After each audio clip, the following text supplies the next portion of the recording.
Shout out Marvin Mango.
Walang pag-iimanan, gumrik mo simple lamang. Pag-hawak ko lahat sila nag-aabang. Everybody excellent, ibigin pa ang balakang. Sa lahat ng kapatid, itaas na ang baso. Kumpay sa lahat ng mga ako. Proud sa aking paso, walang kakasuraso. Ipagkaparo ng mga sa mga paso.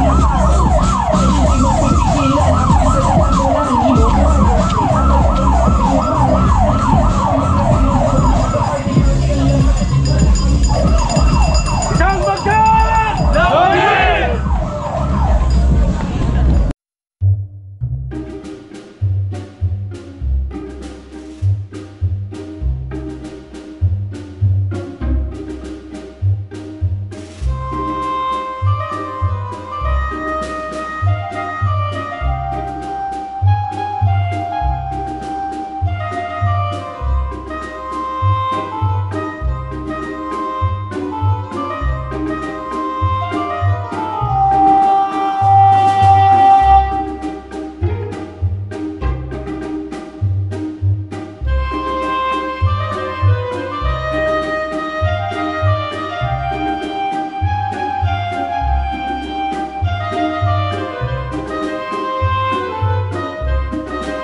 talking about schools who offer great education experience to our young generation, it is undeniably true that CNHS will be one of those schools we can think of.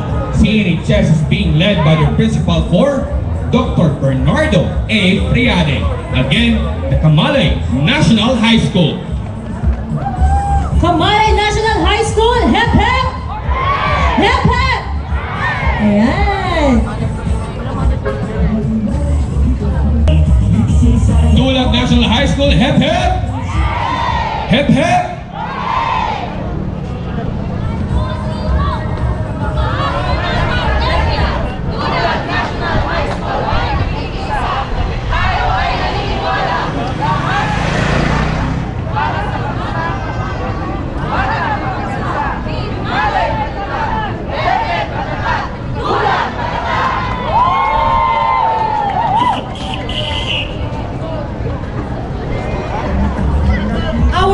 Contingent is Parayaw National High School, headed by their principal, Dr. Ronald C. Celino.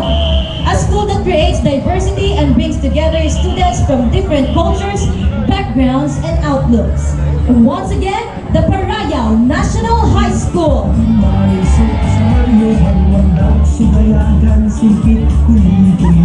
Parayaw National High School, hep hep! Hep hep! Next in line are the Ginoong Binmaley Candidates 2023.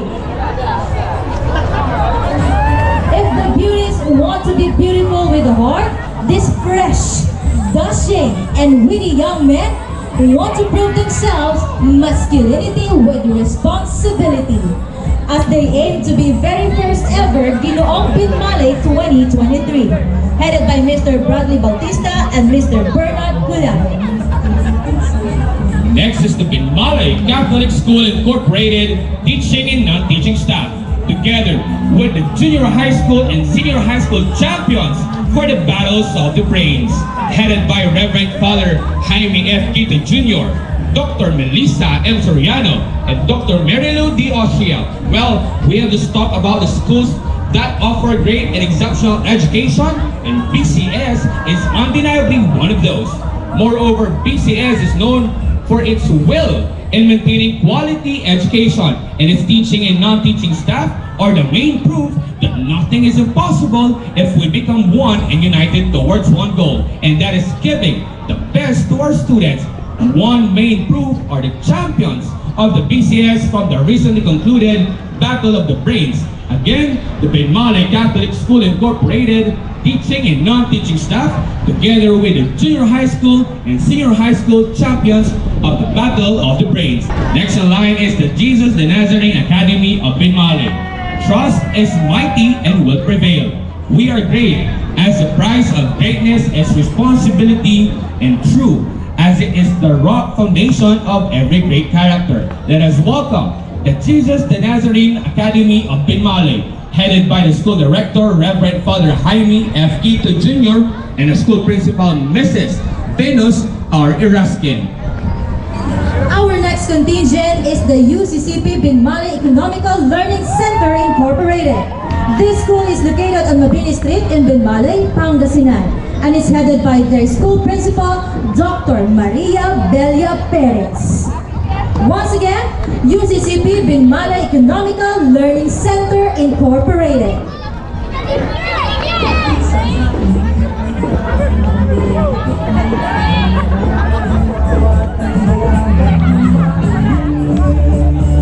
And now, here comes the Pangasinan State University Binmaley Campus, together with their campus executive director, Dr. Marie Claire Briones.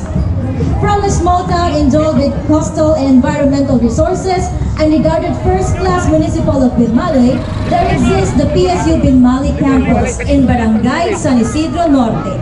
PSU Binmaley Campus is one of the 9 campuses of Pangasinan State University, strategically located in the coastal town of Binmaley, Pangasinan. Once again, Pangasinan State University Binmaley Campus.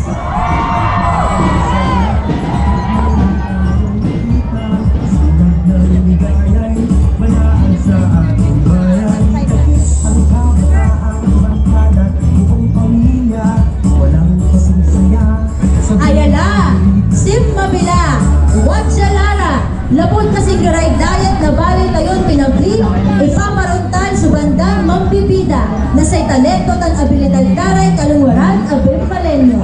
Awi-awit dayray tambon, lira tan bandera. Bungalan tayo sumusikan mangiiter na bilay, tan mangitatalindag na husay. Kabkabatan anang lapod iskulaan na baybay, Wadjala, subandan, baybay, mabilabilay. Di ba kan itayo pasilin, irarayat ugugaw, tansaray bumabangat, dyan ipanangihulon ng Mr. Felexberto P. Bautista. Diyan inay panatnak, tayo'y suporta at panangalot mga kaya. Arya baybay, galilang untugpong ng mabilabilay. Next in the line is the newly inducted officers of the Municipal Federated Parent Teachers Association, headed by Sir Emilio Lavarias, Sigay Festival. Right in the group that we have, give some applause once again in the Federated PTA officers. Ang kapulugaw na mga po ay asisikil ng apukulaw. Lapod si kanya, sunan lapod ay aral na bigbig tayo nilay. Are very young and fresh senior citizens.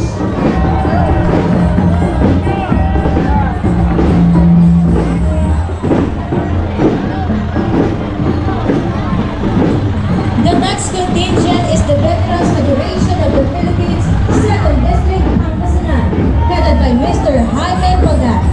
They are symbols of what makes our nation great, and we must never forget all they have done to ensure our freedom.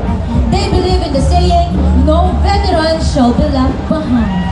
Once again, Veterans Federation of the Philippines, 2nd District, Pangasinan.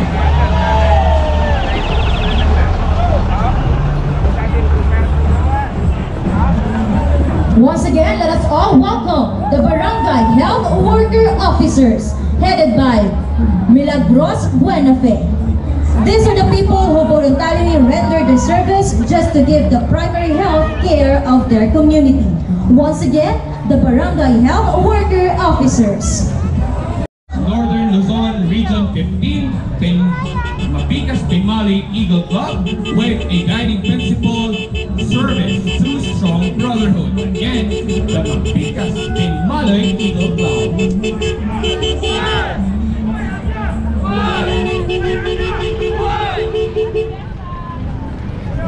Vincent Omnia Veritas, which means truth conquers all.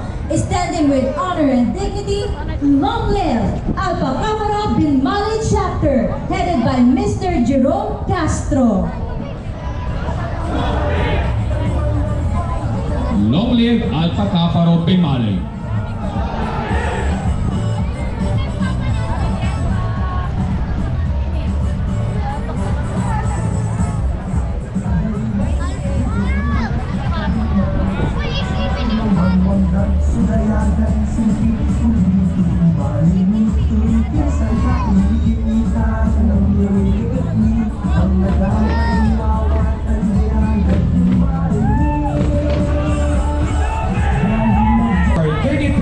Barangays in Binmaley, Amang Coro, Balagan, Balugo, Pasig, Baybay Lopez, Baybay Pulong, Biak, Bunlag, Kalip, Caloocan Tupo, Caloocan Norte, Caloocan Sur, Kamali, Kanawalan, Dulag, Gayaman, Linok, Lumboy, Malindong, Manak, Nagpalangan, Nagilayan, Palyas, Papaglian, Parayaw, Poblasyon, Pututan, Sapangan, Salapingaw, San Isidro Norte, San Isidro Sur, Santa Rosa, Tombor.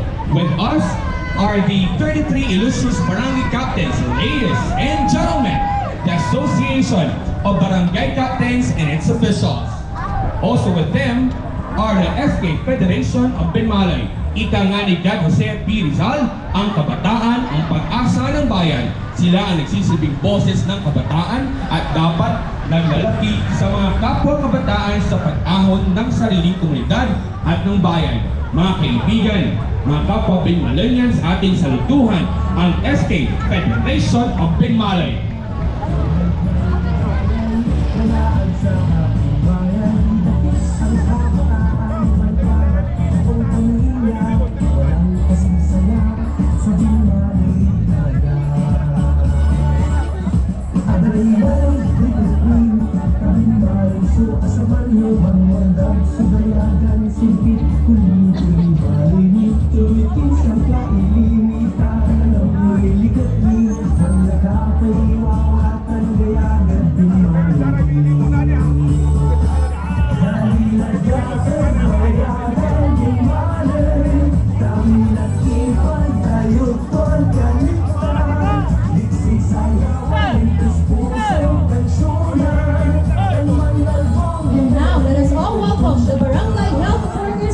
officers headed by Milagros Buenafe. These are the people who voluntarily render their service just to give the primary health care of the community. Once again, the barangay health worker officers.